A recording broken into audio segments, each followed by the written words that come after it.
So, for the last little bit of our content for this unit, we're going to be looking at Truman's domestic policy. And I want you to keep in the back of your mind that excerpt you read from Loeffler's The Specter of Communism that talked about what Truman was willing to do domestically with Republicans in order to get their support for his actions in his foreign policy realm of containment. So Truman calls his domestic plan his fair deal.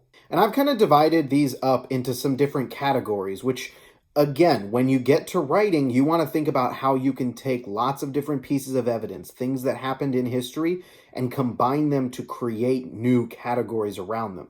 This will help with bucketing. So one, demobilization. We are coming out of a world war and we come out of the Korean War. You're going to see the U.S. military go from 12 million uniformed officers all the way down to 3 million in 1 year. There's also going to be the creation of something called the GI Bill of Rights. And you are going to see payments given to soldiers who have fought. And this money is going towards things like education, buying a house, things of that nature. How can we have a smooth transition for people leaving the military and getting established in the civilian world? So, for example, I have family members who served in the armed forces, and upon leaving, they got a GI Bill, and they used that to go to college and get degrees.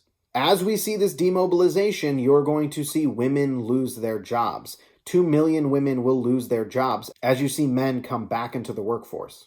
And there is going to be a push for an improved social safety net, kind of that New Deal type policies. We know that FDR had the New Deal, and we are going to see politicians in the future keep trying to make some references back to that. There's going to be an increase in the minimum wage. There is going to be a program for a national health insurance. This is something that he proposes. It doesn't happen, but we're talking in modern day around national health care and things like that, and literally Truman is trying to get this in the late 40s. And he wants expanded public housing, expanding Social Security, and expanding educational aid. We're going to see some of these similar veins trickle into other policy goals that other presidents have. But Truman's domestic policy arguably isn't that successful, and there are going to be a few reasons for that. And these are kind of broken down into strikes and then the resurgence of Republicans. There's going to be a big push to try and add unions into southern states. This is called Operation Dixie, and it's not going to be super effective. 5 million people are going to walk away from their jobs in these strikes. And you can see this quote, the closest thing to a national general strike in industry in the 20th century. I have seen claims or arguments or things people want to do of like, well, let's just have everyone in the nation go on strike and that'll change things. And that's just incredibly hard to try and pull off. But they get kind of close here. The coal strike is going to end after Truman gets the courts involved, and so we're continuing to see a lot of the similar handling of strikes that we saw by other presidents leading up to this, where they are going to work to break these strikes. Keep this in mind. We're going to talk about, notably in Unit 9, Reagan and the strike of airline traffic controllers. I think it's also important to keep in mind some of the sentiment and mentality around unions, and this is stuff you still see to this day.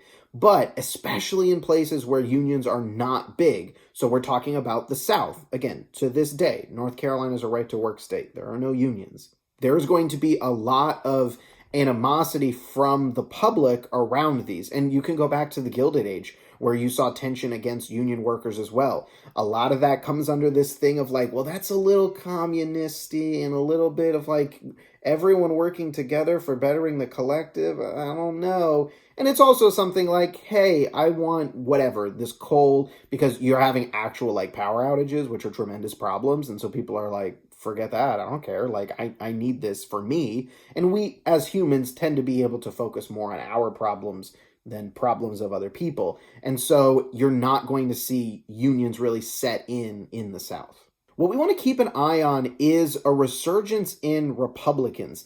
And they've been kind of in a tricky situation because FDR was aggressively popular and a lot of his policies were really popular with people. And now he's gone. And so there can be a window here for the Republicans to take. And this is going to really shape the rest of really the 20th century. There's low voter turnout in the 1946 midterm elections. When there's low turnout, it's usually better for the aggrieved party. So essentially, midterms, you almost always see a regression for the party that won in the election previously, because the opposition party are the ones more eager to get their people out. They're more aggrieved. And so that low turnout means you're going to see more Republican support. White workers in the South are also reluctant to join interracial labor unions. Again, we are in the Jim Crow era. That's not going away this unit. And Operation Dixie, as I mentioned, is going to fail. And Republicans are going to hold the South thanks to conservative Democrats. And we're going to get into this in more detail in the future. But we need to keep our eye on these Democrats in the South. We saw the Southern Democrat contingency be critical of FDR during his presidency. And what we'll start to see in the South is there are huge swaths of people who are called Democrats. But think of policy Democrats had back around the Civil War and after the Civil War. We're talking people who very much are into the established white supremacy, the Jim Crow situation, and they're starting to be different from the broader Democratic Party that is running on a national scale. They're still registered as Democrats, and they'll throw in support for FDR, but we're going to start to see that slowly changing. And these people start to vote more Republican, even if they're keeping the name and the registration of the Democrats. There is going to be movement around civil rights. We'll see that basically in every decade, after the Civil War. But one of the things sparking this is the fact that, Hitler did the Holocaust, and he's trying to promote a master race. And we had African Americans, because you are going to see that Truman desegregates the military for the Korean War. You're going to see plenty of African Americans who are like, I fought for my country, and I put my life on the line. Why can't I have freedom here? They want that double V. They want victory abroad and then victory over segregation at home. As I mentioned, desegregation of the armed forces. There's going to be the integration of baseball with Jackie Robinson. And 1952 will have 0 lynchings recorded. NAACP membership and voting registration are going to increase. And this is painting with a broad brush, but I want you to keep it in the back of your mind for when we get to the civil rights movement. When we see pushes for civil rights and people start to see people of color advancing, especially economically and politically, there is going to be backlash to that. And we're going to see that begin to happen here as well. So there is the term the Dixiecrats, and this is those Democrats in the South, Dixie, right? Crats, Democrats. But they're more conservative. So this is that they're kind of Republicans. So we'll use the term conservative because that's a pretty good definition for them. But there is a conservative element of those Southern Democrats who are very upset with Truman's handling of civil rights. Truman also just a really interesting figure. He was definitely known for using the N-word and not being, woke, I guess, as we would say. But he is going to kind of push for more civil rights. So it's kind of a confusing mixed bag there. Definitely worth looking that up because it's interesting. But that itself is still too much for these conservative Democrats in the South. And then there's also Strom Thurmond. There's a name you can tuck away to use for evidence. And his quote is complete segregation of the races. We are not done with people in the South actively, vocally advocating that we must keep segregation.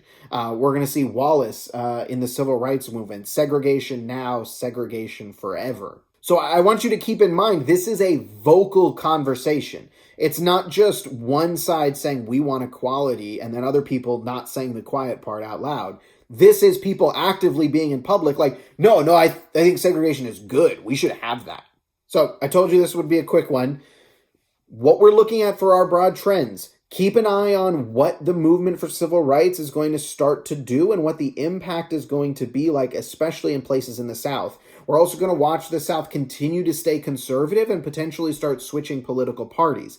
This stuff is really going to pay dividends as we get further into Unit 8. But it's important because if you get a question from Unit 8, you can use this stuff from Truman and domestic policy potentially as contextualization or to bring in and provide evidence for maybe a continuity and change or something in that nature.